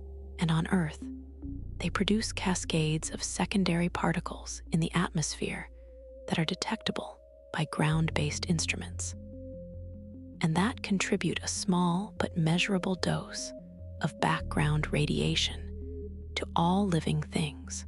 If the remnant core mass is below roughly 2 to 3 solar masses, the compact object left behind is a neutron star. A neutron star is matter pushed to its absolute limit, compressed to a state that blurs the boundary between atomic physics and particle physics. Its density exceeds 100 trillion grams per cubic centimeter, meaning that a single cubic centimeter of neutron star material, roughly the size of a sugar cube, would weigh about 100 million tons on Earth. If you could somehow transport that cube to the surface of our planet, it would sink straight through the crust and mantle like a bullet through tissue paper. The structure of a neutron star is layered, though in a very different way from the onion structure of the star that created it. The outermost layer is a thin atmosphere, perhaps only a few centimeters deep, composed of hydrogen, helium, and heavier elements. Below that is a solid crust, perhaps a kilometer or two thick, composed of a lattice of neutron-rich nuclei immersed in a sea of free electrons and free neutrons, a state of matter that exists nowhere else in the observable universe. The crust is believed to be the strongest material known, with a breaking strain roughly 10 billion times that of the strongest steel alloy. Earthquakes in the neutron star crust, called starquakes, can cause sudden changes in the star's rotation rate, observable as glitches in the timing of pulsar signals. Below the crust lies the outer core, where matter exists as a superfluid of neutrons mixed with a smaller number of protons and electrons. The protons form a superconductor, carrying electrical currents without resistance, which is believed to be responsible for the neutron star's intense magnetic field. In the inner core, at densities exceeding several times nuclear density, the state of matter is genuinely unknown. It is possible that quarks become deconfined, creating a state of matter called quark matter or quark-gluon plasma. Some theorists have proposed even more exotic phases, including strange matter containing strange quarks or color superconducting phases. The interior of a neutron star represents one of the most extreme environments in the universe, and despite decades of theoretical work, its detailed composition remains one of the great unsolved problems in physics. The gravitational acceleration at a neutron star's surface is roughly 200 billion times that of Earth. The escape velocity is about a third of the speed of light. A marshmallow dropped onto a neutron star's surface from a height of 1 meter would impact with an energy equivalent to roughly a kiloton of TNT, comparable to a tactical nuclear weapon. The tidal forces near the surface are so extreme that any ordinary material approaching too closely would be stretched and torn apart by the difference in gravitational pull across its length. A process similar to the spaghettification that occurs near black holes. Neutron stars spin rapidly at birth, a consequence of the conservation of angular momentum during the core collapse. Imagine a figure skater performing a spin. When she pulls her arms in tight, she spins much faster, in exactly the same way. When the core of a massive star, originally thousands of kilometers in radius and rotating once every few days or weeks, collapses to a radius of 10 kilometers, the rotation rate increases by factors of thousands or millions. Newborn neutron stars can rotate at hundreds of revolutions per second, a rate so fast that a point on their equator would be moving at an appreciable fraction of the speed of light, combined with intense magnetic fields, trillions of times stronger than the Earth's. This rapid rotation produces pulsars, spinning neutron stars whose magnetic poles emit focused beams of electromagnetic radiation that sweep through space like lighthouse beacons. If a beam happens to sweep across the Earth with each rotation, we detect a remarkably regular pulse of radiation, sometimes with a timing precision that rivals atomic clocks. The discovery of pulsars in 1967 by Jocelyn Bell Burnell, then a graduate student at Cambridge, is one of the iconic stories in astrophysics, and also one of its most bittersweet. Bell had spent 2 years helping to build a massive radio telescope spread across 4.5 acres of English countryside, designed by her advisor Anthony Hewish to study the scintillation of quasars. But Bell noticed something odd in the data. A regular, repeating signal from the same point in the sky, pulsing with a period of exactly 1.337 seconds with clockwork precision. At first, the signal was so regular that Bell and Hewish considered the slim possibility that it might be an artificial signal from an extraterrestrial intelligence, nicknaming the source LGM-1 for little green men. But when Bell discovered a second, third, and fourth pulsating source in different parts of the sky, it became clear these were natural objects.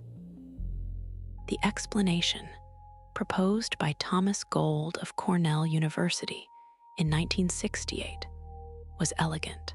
Pulsars are rapidly rotating neutron stars, their narrow beams of radiation sweeping through space like lighthouse beacons.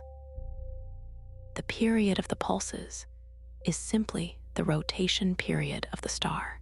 Confirmation came when a pulsar was found at the center of the Crab Nebula, spinning 30 times per second and losing rotational energy at precisely the rate needed to power the nebula's continued glow, linking pulsars definitively to supernova remnants and confirming predictions made by Zwicky and Bod over 3 decades earlier. Hewish received the Nobel Prize in Physics in 1974 for the discovery. But Bell Burnell, who made the actual observation and recognized its significance, was not included. The omission remains one of the most discussed decisions in Nobel history. Bell Burnell has spoken about it with characteristic grace, but many regard it as a significant injustice. In 2018, she was awarded the Special Breakthrough Prize in Fundamental Physics, a $3 million recognition that she donated entirely to fund scholarships for underrepresented students in physics, an act of generosity that only burnished her reputation as one of the most admired figures in modern science. A particularly extreme subclass of neutron stars deserves special mention: the magnetar. Magnetars possess magnetic fields roughly 1,000 times stronger than ordinary pulsars, reaching strengths of 10 to 15 Gauss or more. To put this in perspective, the Earth's magnetic field at the surface is about half a Gauss. A typical hospital MRI machine produces a field of roughly 15,000 to 30,000 Gauss. A magnetar's field is 100 trillion to a quadrillion times stronger than Earth's.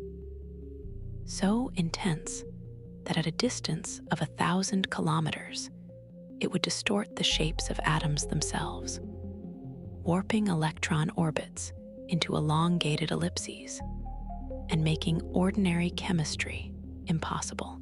Magnetars produce intense bursts of X-rays and gamma rays, and the most famous such event occurred on December 27, 2004, when a giant flare from the magnetar SGR 1806-20 released more energy in 0.2 of a second than our sun emits in 250,000 years. Even at a distance of 50,000 light years, the blast ionized the Earth's upper atmosphere, temporarily disrupting some radio communications and briefly outshining the entire rest of the X-ray sky combined.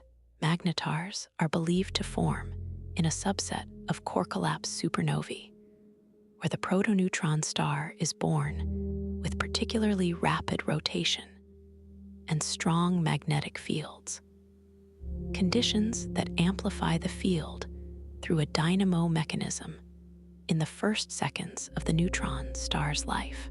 If the core remnant is too massive for even the nuclear forces between neutrons to support it, exceeding roughly 2 to 2.5 solar masses, the object collapses beyond any known physical support mechanism and forms a stellar mass black hole, an object so dense that it warps spacetime to the point where not even light can escape. The boundary of this region of no return is called the event horizon, a mathematical surface that marks the point beyond which nothing, no signal, no particle, no information of any kind can ever reach the outside universe.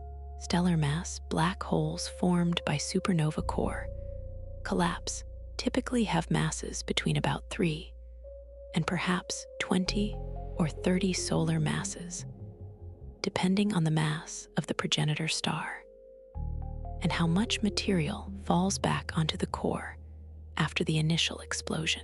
Some very massive stars may collapse directly into a black hole without producing a visible supernova at all, a so-called failed supernova, in which the star simply winks out of existence.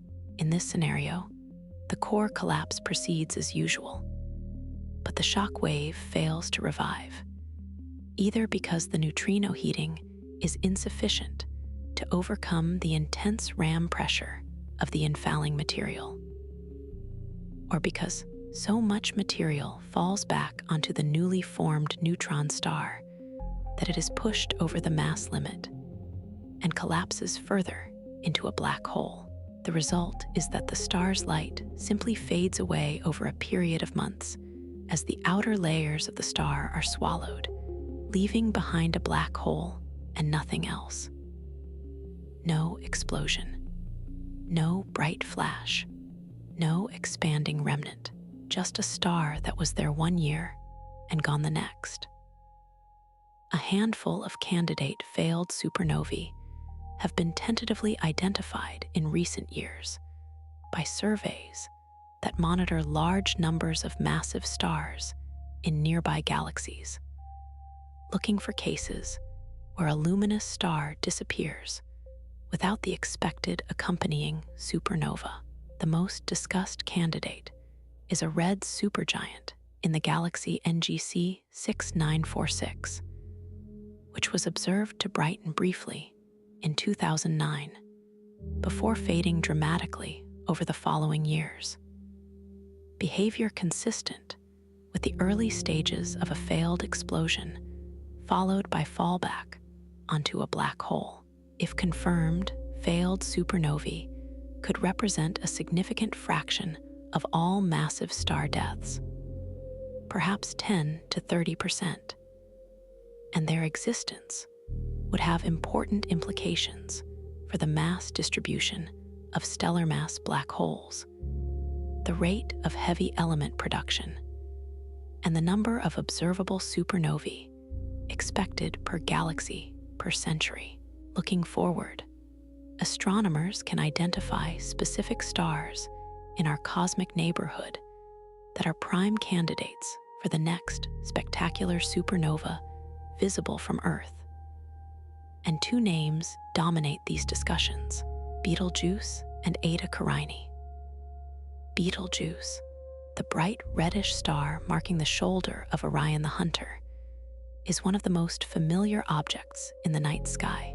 It is a red supergiant located roughly 600 to 700 light-years from Earth, with a mass estimated at roughly 15 to 20 times that of the Sun, and a radius so enormous that if it replaced the Sun, its surface would extend past the orbit of Mars and possibly beyond the orbit of Jupiter.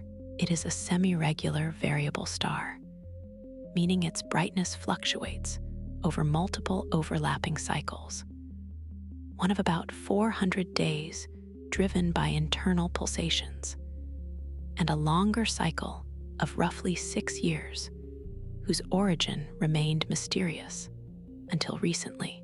In late 2019, Betelgeuse dramatically dimmed, dropping from its normal apparent magnitude of about 0.5 to a faint 1.7 by February 2020, losing roughly 60% of its visible brightness in just a few months. This event, dubbed the Great Dimming, generated enormous public excitement and an avalanche of media coverage, much of it breathlessly speculating that Betelgeuse might be on the verge of going supernova. Social media lit up with memes and countdowns. Amateur astronomers tracked the dimming night by night. For a few weeks, it seemed like the entire world was watching one star, waiting for it to die. The astronomical community responded with a mix of genuine fascination and measured scientific caution. While the dimming was unprecedented in the modern observational record and certainly warranted close study, most experts pointed out that a supernova precursor would likely involve very different observable signatures, including dramatic changes in the star's luminosity at infrared wavelengths, and that the visual dimming was far more likely to have a mundane explanation involving the star's atmosphere or circumstellar environment. They were right. Detailed observations using the Very Large Telescope in Chile, which used its sphere instrument to directly image the disk of Betelgeuse during the dimming, revealed that the southern hemisphere of the star had darkened significantly, while the northern hemisphere remained relatively normal. Follow-up studies using the Hubble Space Telescope's ultraviolet capabilities showed that a massive plume of hot plasma had been ejected from the star's surface, a surface mass ejection event far more violent than anything seen on our Sun. This material, flung outward at perhaps 20 to 30 kilometers per second, rapidly cooled and condensed into a cloud of microscopic dust grains that temporarily obscured roughly a quarter of Betelgeuse's visible disk as seen from Earth.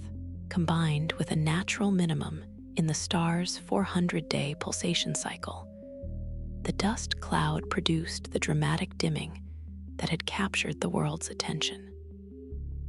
By April 2020, the dust had dispersed, and the star had returned to normal brightness.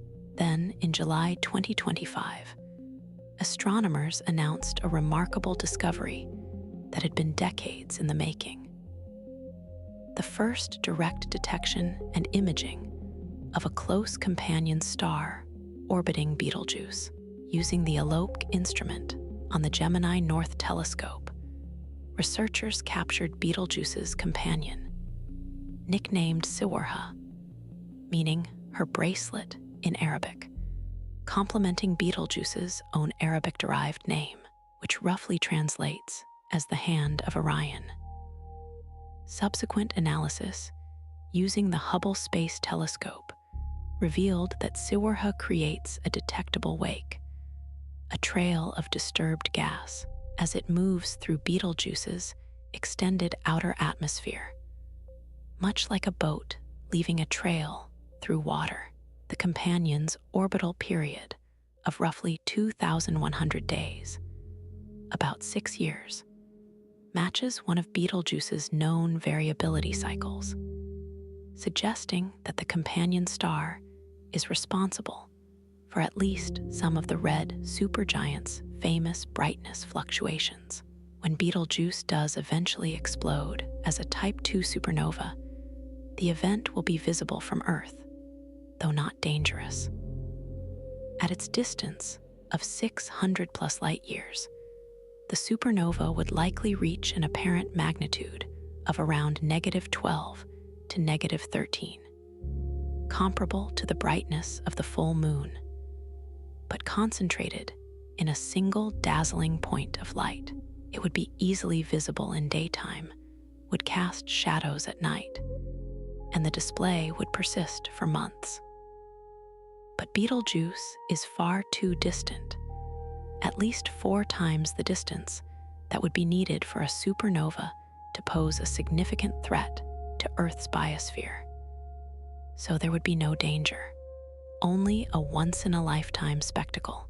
As for timing, astronomers estimate that Betelgeuse will go supernova sometime in the next 10,000 to 100,000 years, though some recent studies analyzing the star's pulsation patterns have suggested it may be in a later evolutionary stage than previously thought, potentially placing it on the shorter end of that timescale.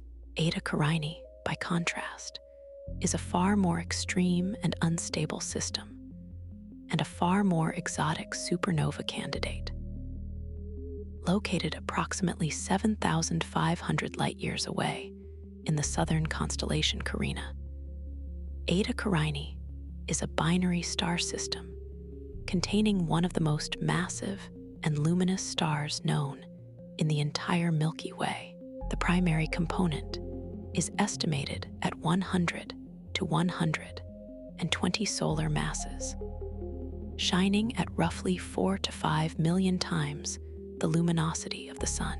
It belongs to a rare class of objects called luminous blue variables, stars that are so massive and so luminous that they exist at the edge of stability, barely held together against the ferocious outward pressure of their own radiation. In the 1840s, Eta Carinae underwent the Great Eruption, one of the most remarkable stellar events in modern astronomical history. The eruption had been building for years. In the 1820s and early 1830s, the British astronomer Sir John Herschel, observing from the Cape of Good Hope in South Africa, noted that the star was gradually brightening, rising from an unremarkable 4th magnitude to 1st magnitude.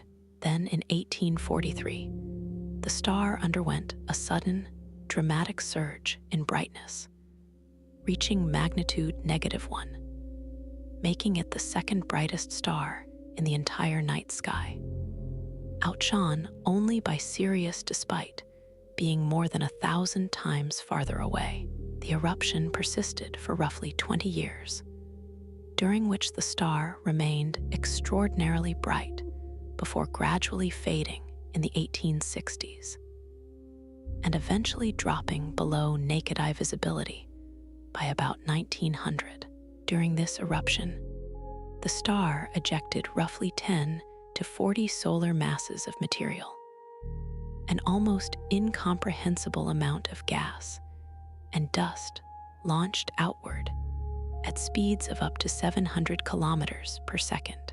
This material formed the spectacular Homunculus Nebula, the distinctive bipolar cloud of gas and dust that surrounds the star today, and is one of the most photographed objects captured by the Hubble Space Telescope. Each lobe of the homunculus spans roughly 4 trillion miles, and the entire structure is still expanding at about 1.5 million miles per hour. Light echoes from the eruption, detected by bouncing off more distant interstellar dust clouds, have allowed modern astronomers to study the spectrum of the eruption itself, revealing that at its peak, the star resembled a cool supergiant with a surface temperature of about 5,000 degrees, surrounded by rapidly expanding shells of ejected material.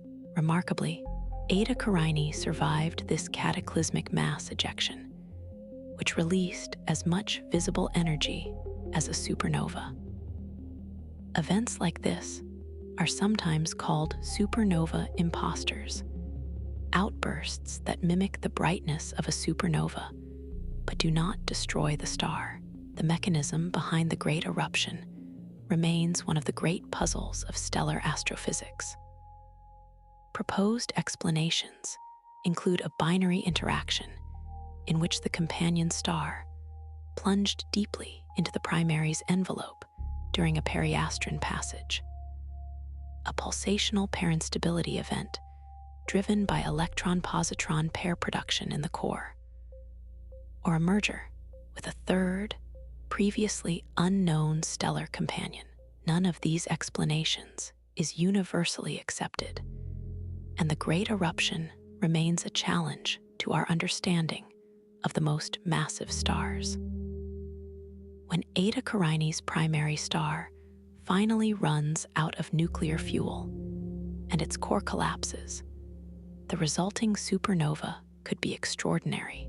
If a large amount of the previously ejected circumstellar material remains close to the star, the supernova blast wave slamming into this dense shell could convert a huge amount of kinetic energy into radiation, producing a superluminous supernova far brighter and longer lasting than an ordinary core collapse event.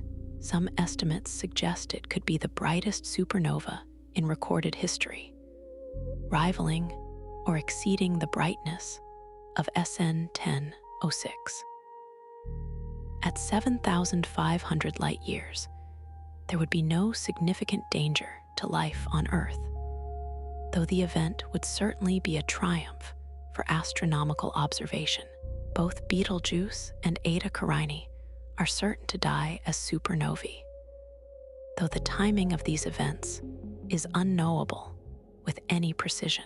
When they do explode, they will scatter the elements forged during their lives and deaths across the interstellar medium, contributing to the ongoing chemical evolution of the galaxy, exactly as billions of their predecessors did when they created the material that would one day become our sun, our Earth, and everything we know.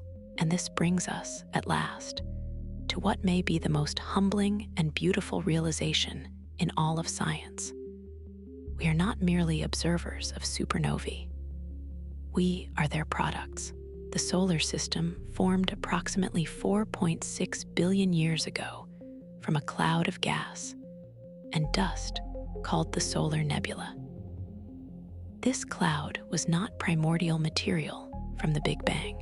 It was heavily processed, enriched by multiple generations of stellar nucleosynthesis over the preceding 9 billion years of galactic chemical evolution. The hydrogen and helium in that cloud were indeed primordial, created in the first few minutes of the universe's existence during Big Bang nucleosynthesis. But everything else, every atom heavier than lithium, was manufactured inside stars and delivered to the interstellar medium by some combination of stellar winds planetary nebulae, and supernova explosions. Some of those elements were produced by the quiet, patient work of the S process inside asymptotic giant branch stars, slowly building up barium and lead over millions of years before being gently released into space by stellar winds and the eventual expulsion of the star's outer layers as a planetary nebula. But a substantial fraction, including virtually all of the iron, the silicon that makes up the bulk of the Earth by mass, the oxygen in our atmosphere and oceans, the calcium in our bones and teeth, the phosphorus in our DNA, and certainly the gold, platinum, and uranium, came from supernovae and their violent aftermath. There is evidence that one or more specific supernovae may have contributed directly to the formation of our solar system. The presence of short-lived radioactive isotopes in the oldest meteorites, primitive solar system objects that have preserved the chemical fingerprint of the original solar nebula for 4.5 billion years, strongly suggests that a nearby supernova occurred within a few million years of the solar system's birth. Aluminum-26, for example, which has a half-life of only about 700,000 years, was present in significant quantities in the early solar nebula, as revealed by its decay product, magnesium-26, found in ancient meteoritic inclusions. This implies that freshly synthesized aluminum-26 from a nearby supernova was injected into the solar nebula shortly before or during the collapse that formed the sun and planets. It is even possible that the shock wave from that same supernova triggered the gravitational collapse of the molecular cloud core that became our solar system. In this scenario, a dying star, in its final act of violence, simultaneously seeded the birth cloud with heavy elements and provided the compression needed to initiate the collapse. Supernovae are not just creators of elements. They may also be the midwives of solar systems. And so every atom of every element in your body has a history, a lineage that stretches back through billions of years and through successive generations of stars that lived and died and scattered their remains across the galaxy. The calcium in your teeth was fused in the oxygen-burning shell of a star that exploded before the sun existed. The phosphorus in your DNA was forged in the last convulsive seconds of a massive star's core collapse. The iron in your hemoglobin was assembled in the nuclear fires of a supernova shockwave, launched outward at 10,000 kilometers per second, drifting for eons through the interstellar medium before settling into the disk of dust and gas that would become the solar system, and eventually finding its way into your bloodstream, where it carries the oxygen you breathe, keeping you alive, keeping you conscious, keeping you capable of looking up at the night sky and wondering where it all came from. And the gold in whatever ring, necklace, or coin you might own, that gold was almost certainly forged in either the neutrino-driven outflows of a core collapse supernova or the cataclysmic collision of two neutron stars, an event so violent that it shook the fabric of spacetime itself, an event that took two dead stellar remnants, each containing more mass than the sun, compressed into a ball the size of a city. And in the fraction of a second during which they tore each other apart at a third the speed of light, created enough heavy elements to build tens of thousands of Earths. We are, in the most literal sense imaginable, stardust.